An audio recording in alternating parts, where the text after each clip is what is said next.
Hello everybody, welcome back to my YouTube channel. Welcome back to my YouTube channel. And if you're here for the first time, welcome. If you're a returning subscriber, a veteran in this channel, welcome back for yet another exciting episode of Risk, Money and Insurance. And so today, as you can see guys, I am not alone and the topic is about to get real. As we all know, we're in the tax season. Everyone is stressed and worried about tax returns. You know, how do I do this? I'm doing this for the first time. How do I do this? So today, don't worry, we're here to just talk about all things tax returns, whether you're an influencer or someone with a normal 9-to-5 or you're a small business owner, we got you covered. So today, my guest, I'm first going to introduce him, and thank you so much though for coming. Thanks for having me. Yes. So you may be wondering who this is. So guys, this is Mthokozisi Svia. We go to the same church, have to put it out there. Yeah. And he is a young, innovative business leader who is passionate about personal finances and simplifying tax. So which is why he's here actually, because that's what we want. And by profession, he's a qualified chartered accountant and currently working in one of the big 4 banks. So the banks are winning. And he has a number of years of experience in tax and financial reporting. Prior to his current role, he completed his articles at the South African Revenue Services. The same people we're giving, we're giving tax. Those ones. Yeah. Those ones. So we have the right people. Sash is in the building today. And with tax as his elective, and now he's also an entrepreneur and a co-founder of a fast-growing specialty butchery called Africa Meat Market. Can we get... Got the best meat cuts, we'll talk about it. Are you plugging yourself? Yeah. So he's also plugging himself. And he also provides tax and accounting consulting services. So in case if you need those. In his free time, he enjoys football, gardening, reading, traveling, and mentoring young aspiring CAs. So if you're a CA and you're aspiring, here's your person. So LinkedIn, Thokozisi Sphere, Instagram, Thokozisi_Ndlovu_, and Facebook, Thokozisi Ndlovu / Africa Meat Market Ivory Park. So, thank you so much for coming. Thanks for having me. I have to say, I appreciate you having me here. I'm a big fan of the channel, so to be here is a great privilege. Yes. I hope today we can try to simplify tax. Yes. You know what they say, there's 2 sentences in life, death and taxes. Oh, of course. They will always. So tax is one thing for sure that we come across in life. So just try and make it less scary for people. That's what we hope to do today. Okay. Thank you so much. I think the mission is clear. So we're starting with tax questions. I did put up like a Q&A on Instagram asking you guys, what are your tax questions? What would you like to know? So the way that this video is structured, we will start with, personal e-filing questions. Then we'll go to freelancers and entrepreneurs, and then entrepreneurs, so people with small businesses and all of that. So let's start, right? Yeah. What is a tax return and why the hell do we have to pay tax? Yeah, so a tax return is basically a form or a series of forms which is just there to allow you to give information to the receiver of revenue to know how much money you made, so they calculate your tax. Why do you have to do it? Because you have a legal obligation to pay taxes. And so... Do I have to? You have to pay the taxes. So if you made money, you have to pay it. Yeah. There are some exceptions to who must file a return, but I think it's best for everyone to file. Yes. Because then there's opportunities also to save some money on your refunds. Okay. Yeah. And then the other question, right, is when should one do their return? Okay. So the tax year runs in a weird way from the beginning of March to Feb the following year. Yes. So this year we're looking at the 2021 year of assessment, which started last year March and ended in February 2022. Yes. So we're looking at that period. However, the time to file is always announced by SARS, and for this year it started on the 1st of July until the 25th of October. Very 24th. Very important dates that you submit your return within the timeline. Okay. Well, okay. I haven't done mine. I'm just like waiting. You still have time. I still have time. Yeah, I'm gonna do them. But on Instagram, it was quite interesting to see like other people are literally saying, "When is SARS giving me my refund?" That's the question. That's the main question. When are they giving me my money back? Yeah. So someone actually asked on Instagram that if I do not have a business and my employer pays my tax, do I have to do an e-filing? So that question, the answer would be depends. Yes. So if you've made a certain amount of income, I think below a certain threshold, and you do not have any other investment income, rental income, just as I read, you might not need to pay a return, but you have to go to the SARS website where they give you all those series of criteria and questions to check before you do that. Yes. But it's always best to file because you then can look at other opportunities to minimize your tax when you file a return. Yeah. And also, if it's your first year of work, SARS will definitely be owing you. Most definitely. So just do it. I feel like that's the best option. And also, when does one get to claim their income tax back from SARS? Okay, so this is a very confusing question and people ask it a lot. Yeah. When you pay tax, it's your liability, you've paid it, it's gone. You can't claim it back. But what you can claim some expenses or allowances against that tax, the taxable income to reduce your tax. Yes. So then in a case when you've already paid over the advance tax and then you have other things to claim, you might get a refund. Yeah. But that's not necessarily getting all your tax back. Okay, true. Because we need the money to build the schools and all that. Yeah, we do. I mean, it's negotiable, and we can have a long debate around True, taxes, but we and still need it. Bottom line, we still need to for services, public services.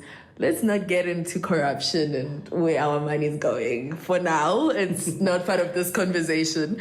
Then another question is, what documents do I need to do like e-filing? Okay, so first of all, you have to register as a taxpayer. So to do that, you'd probably you can go on e-filing and create a profile. If you don't have a tax number, you can register and they'll generate a tax number for you. Obviously, they need your identification documents, your proof of address, and there's a whole list of documents that you need just to sign up. And then to file the return, then you'd need all the information related to your income. So if you're employed, your RP5, if you have investments, your investment certificates, if you pay to medical aids. But the nice thing now, which we'll talk about later, SARS already has most of the third-party information. So it's just for you to make sure it's correct. Yeah, verify. And also, if you don't know how to register, to do your e-filing and stuff, SARS actually has a YouTube channel. I actually used it last year. A very good YouTube channel where they detail all the steps from like beginning, how to start and everything. So check it out. I'll also put the link in the description box for you guys to go check it out if you want to like have a detailed sort of process of how it works. Yeah. All right. And they also provide support on e-filing. There's an icon there that says help me e-file. So if you are stuck, you click on that, they'll call you back. Obviously, during peak times, it might take a while, but that's another avenue to get help. Yeah, and also it's better to do it early because I can imagine October, we're all just trying to get it through. So the lines may be pretty busy by then. So do it now and you still have time. If you get stuck, you know where to also just like shout for help. Okay. So this one, I feel like this is like the famous question on Instagram where everyone is like, I've filed my returns. When can I expect SARS to give me my money back? When are they paying the money? That's the question. Yeah. So earlier on, SARS communicated with everyone that they'll be paying refunds within 72 hours. But that has not happened to some refunds. They're having challenges. They communicated that they're having challenges with just the backlog. There's a lot of people getting refunds, so they have a challenge processing that. Remember, they do have to verify some of the refunds. And not to speak on their behalf, but... You are? But that's what they've communicated in the media, that the refunds will come through. There is possible industrial action that might affect your refund as well. But stay put. Hold on. You'll get your money. You'll get your money back. But also important to know that you can only get it after, if you've been selected for an audit, after that has been cleared. Okay.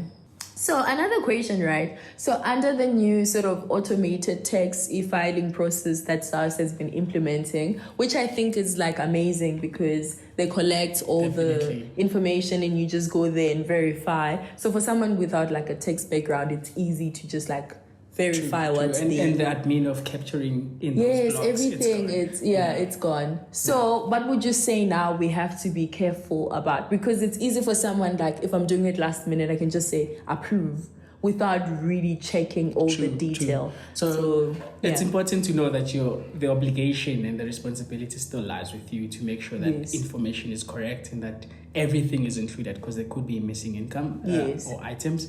So it's important to check each and every item. If you do receive certificates, confirm that with what's appearing on your e-filing. The other important thing, you have an option to simulate your calculation and just see what the outcome is. And that should give you a sense that does this look right, before submitting. So double check, check, and make sure it ties to what you have as supporting documentation. Okay. If you may be selected for audits, that'll be needed. Yeah, I can imagine. How often, like, as a random person, like, just give me like a probability. I mean, I'm an actuary to be anyway. A probability, like, what are the chances that I'm actually selected for an audit? I wish I was an actuary. I'd give you a number. Wow. But what you must know, the Tax Admin Act does allow us to select people based on random chance, but also based on risk. Okay. So if there's certain things that are in your return that raise the risk flag in the risk engine, they might select you. Yes. But I mean, there's no secret or whatever. It's just make sure whatever you're capturing there, you can substantiate if you questioned or selected for an audit. All right. No, there you go, guys. You have it. It can be you tomorrow or any other day. And another interesting one that someone asked, I bet this person recently got married, because they were like, how does tax for married people in South Africa actually work? And I thought this is an interesting question. That's a good question. Yeah. So the whole story around married people is, it depends on the type of marriage you have. So if you're married in community of property, the law says we have 50-50. So the same goes for your tax, or your investment income, so your capital gains and also your interest and dividends. SARS will charge you on 50% and the other one to your spouse. But that's just that section. If you have specific income that's yours, like your salary, you'd still be taxed. But if you have a block of flats, SARS assumes you own it 50% with your husband. And the same story on the other side. If your husband has some investments you don't know about, you still have to pay the tax. No, but how is that fair though? Why is my husband... no. The two shall become one, they say. Oh, wow. Even when it comes to tax. Okay. And another one... this is my personal one, right?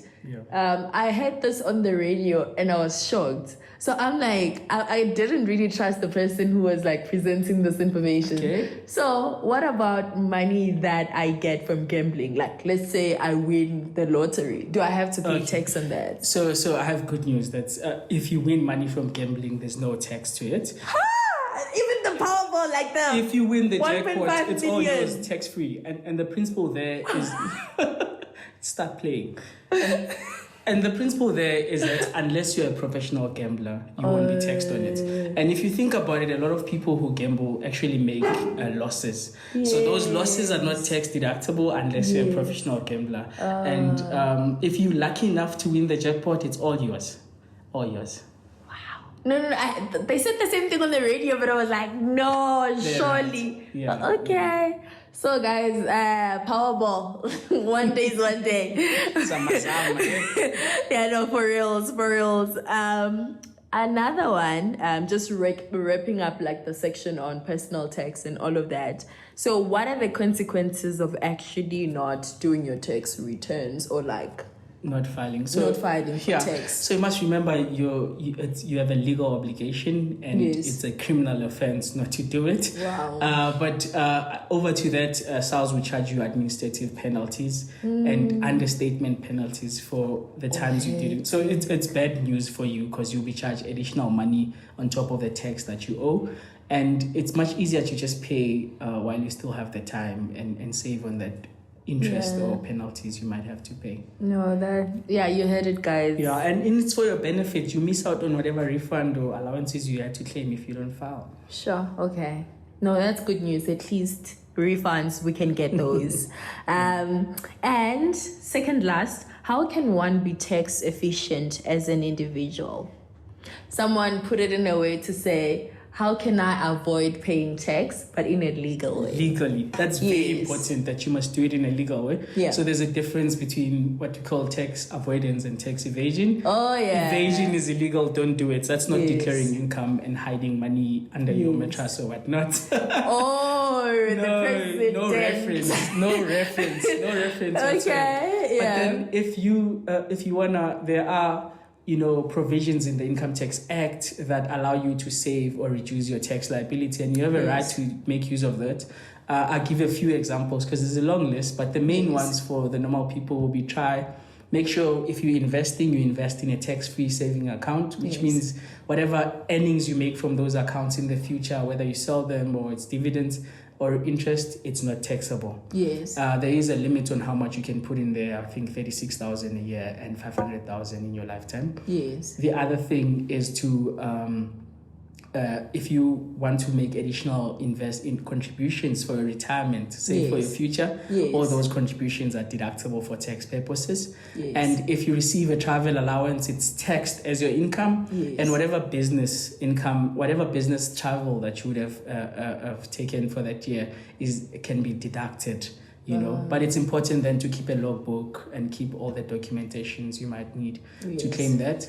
The last one I'll give, very popular these days with COVID and people working from home. You may claim a home office allowance. So there's very specific requirements to claim that. So let's not jump to it. Let's be careful. So if you are required by employer to work at least 50% of your time at home, and they can give you a letter to prove that, then you can claim that.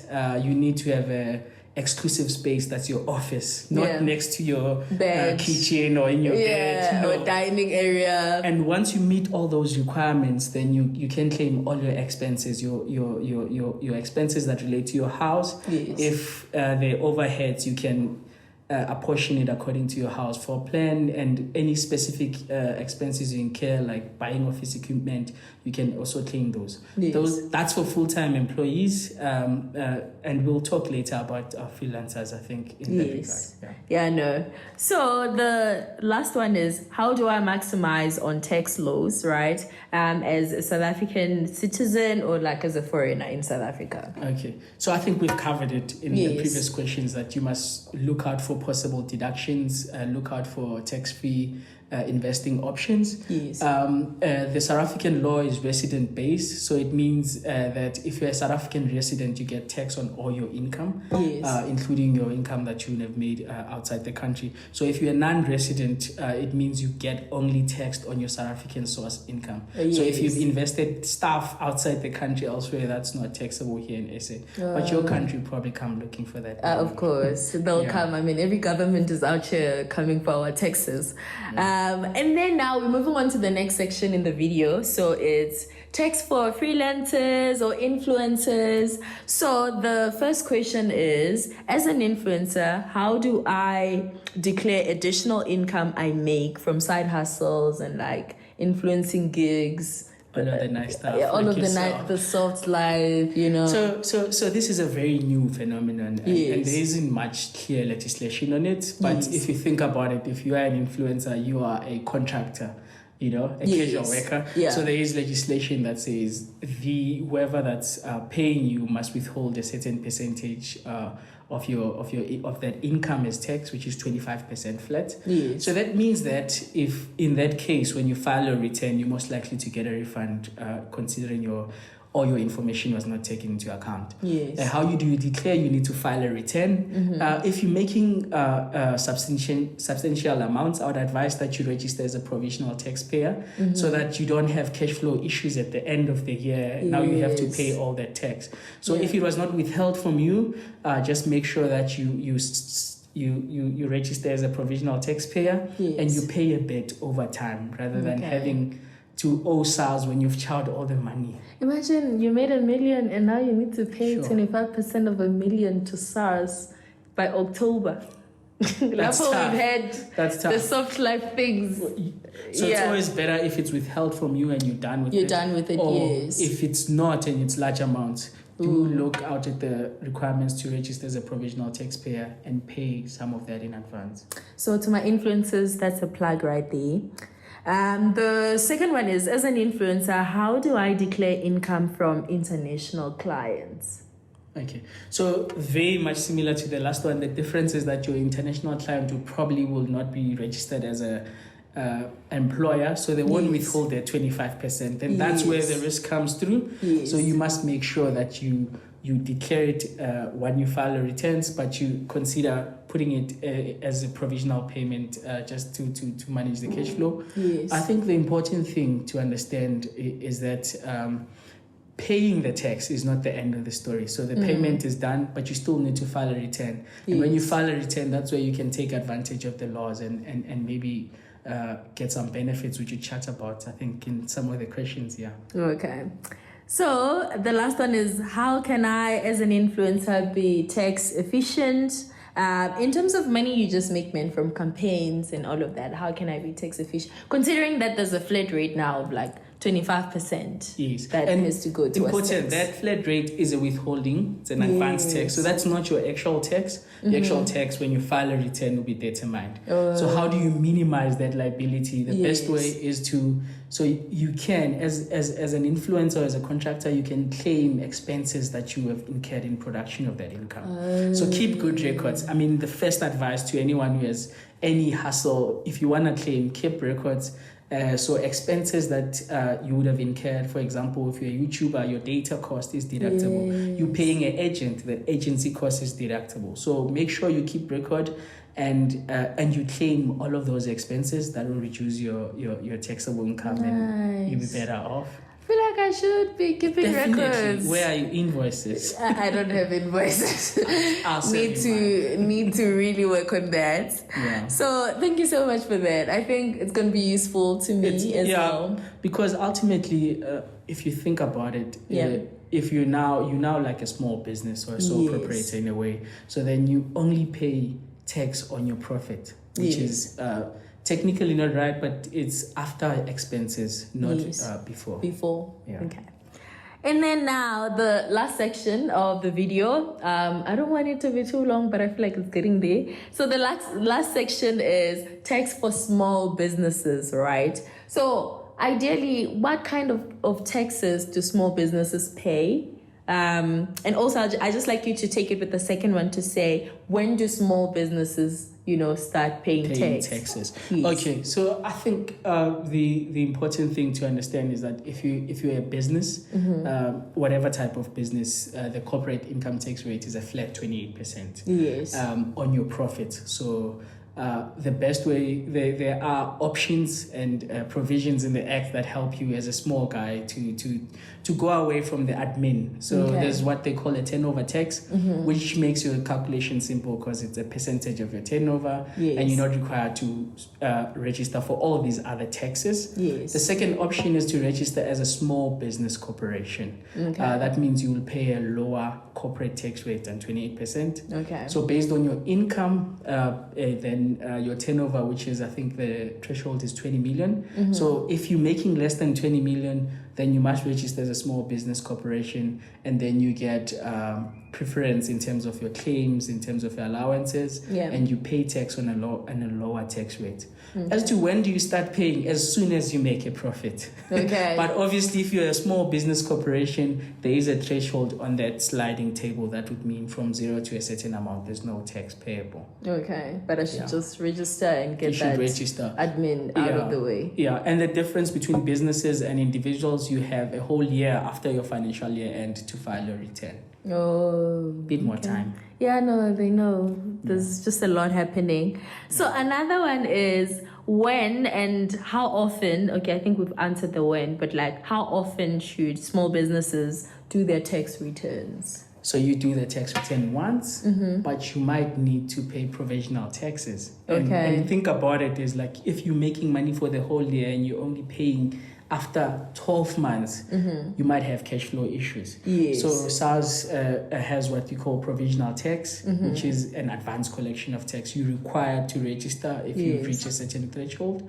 And once you registered for provisional tax, then you need to estimate what you make this year and pay a bit off. You get 2 payments a year and you have an opportunity to top it up. If you didn't pay enough, you get penalties. So it's important to be very careful in your calculations. Yes. But the important thing, if you run a business just like an individual, keep good records so you can claim some of your expenses that you would have incurred. Okay. That's clear. Yeah. And now explain to us about being a VAT vendor. What does it mean and how should one register to be a VAT vendor? Okay, so being a VAT vendor means you are now responsible for charging VAT from your supplies, but also you are an agent of SARS because you're collecting that VAT on behalf of SARS. Yes. And the benefit of that is that you get to claim back from SARS any VATs that you would have paid. It means you charge VAT on your supplies, and then any VAT that you would have paid will be offset to that from that to pay over to SARS. Yes. So there is a requirement. I think if you've made $1 million in taxable supplies, you must register. If you're below that, there is an option to register voluntarily just to get the input VAT benefit. Okay. And then what are the consequences, Rise, of charging VAT whereas you're not That's a VAT fraud. vendor? That's fraud, straightforward. So when you charge VAT, if you put VAT on an invoice, you are telling us it's money that belongs to SARS. Okay. So if you take that for yourself, then you it's fraudulent. So the moment that you put in VAT, it must be paid over to SARS. Okay. It's not your money to do as you please. Okay. So please, I hope that's fraud. clear. Don't do it. Yeah. Stay away. Yeah. Dangerous. Okay.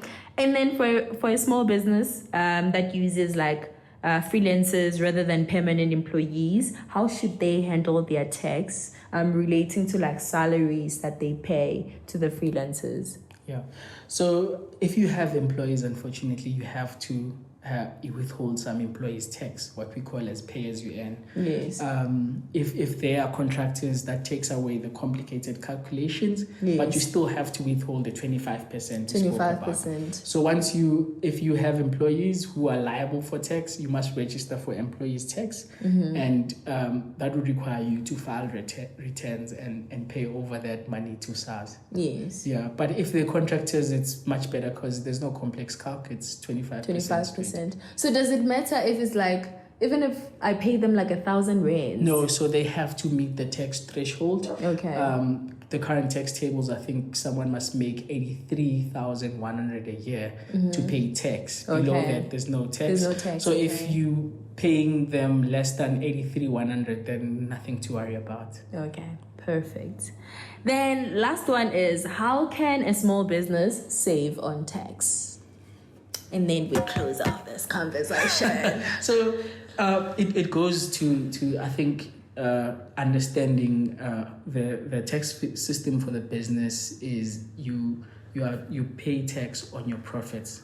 So then it means you need to be able to keep good records to claim all your expenses. Yes. If you're buying assets, you can claim what we call wear and tear allowances. So if you bought a vehicle that is used for the business, you can actually claim a portion of that vehicle over a period of time based on SARS's allowance tables. So if you have assets, make sure to claim allowances, make sure to keep good records, and make sure that you pay your provisional taxes and everything on time to save on the penalties and the interest that might come later on.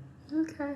No, guys, I think that's how we're wrapping up this conversation. If you have any questions, you can drop them in the comment section below. Don't forget to like, comment, share, and subscribe. We love you guys, and I will see you guys in the next video. Bye. Thank you.